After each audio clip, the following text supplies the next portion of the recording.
ఒక్క రోజు గ్యాప్, లేదంటే 2 రోజుల తర్వాత, ఘనంగా అయితే వారం తర్వాత, అంతే. అంతకంటే ఎక్కువ టైం ఉండదు. ఈలోపు ఏదో ఒక ఊళ్ళో పురాతన ఆలయం ముందు జనం గుమిగూడతారు. దేవుడి విగ్రహాలు మాయం కాగానే ఊరికి అరిష్టం, ఏదో శని పట్టింది, గ్రహాలు బాలేవు, ఊరి వాస్తు బాలేదు అనే మాటలు వినిపిస్తుంటాయి. పోలీసులు వచ్చి కేసులు పెట్టడంతో అందరూ లైట్ తీసుకుంటారు.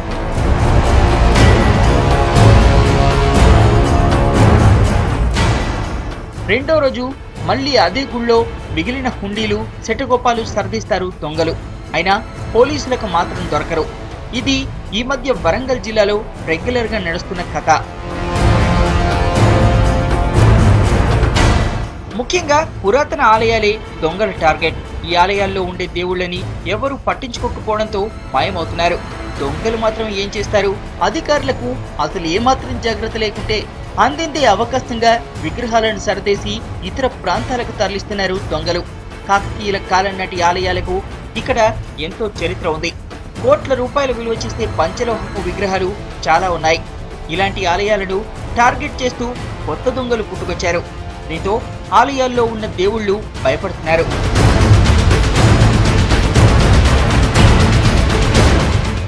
అప్పుడప్పుడు పోలీసులు కూడా దొంగల్ని పట్టుకుంటున్నారు.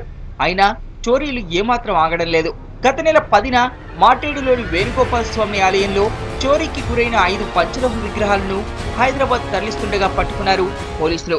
గ్రామంలో ఉన్నటువంటి వేణుగోపాల స్వామి ఆలయంలో ఈ అత్యంత పురాతనమైనటువంటి విగ్రహాలు బూర్గుల కృష్ణ, మేడి నాగేశ్వరరావు, ఎక్కడెక్కడ ఈ దేవాలయాలు ఉన్నాయి, దేవాలయాల్లో విగ్రహాలు అమ్ముకుంటే బాగా డబ్బులు వస్తాయి అనేటువంటి ఉద్దేశంతో ఇక్కడ గ్రామంలోని ఈ దొంగిలించడం జరిగింది.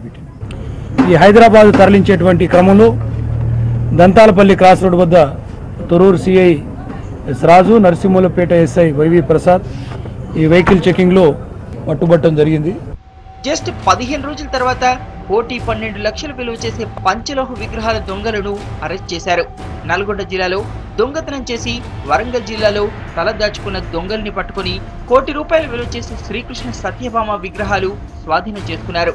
ఈ కేసును ఛేదించిన పోలీసులకు మరో వారంలో మళ్లీ ఇలాంటి పనే దొరికింది.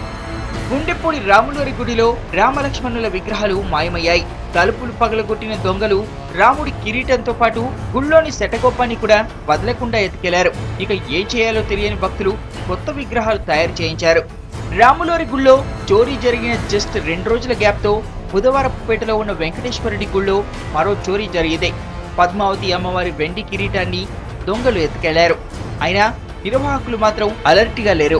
దీన్ని గమనించిన దొంగలు మరో 2 రోజుల తర్వాత మళ్లీ అదే గుడిలో చొరబడి హుండీలు ఎత్తుకెళ్లారు. వెంటనే దొంగతనాలు జరుగుతున్నా ఆలయ అధికారులు పట్టించుకోకపోవడంపై భక్తులు ఆగ్రహం వ్యక్తం చేస్తున్నారు.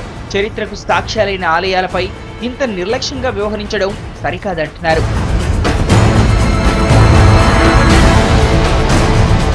ఇప్పటికైనా పురాతన ఆలయాలకు భద్రత పెంచాలని కోరుతున్నారు భక్తులు.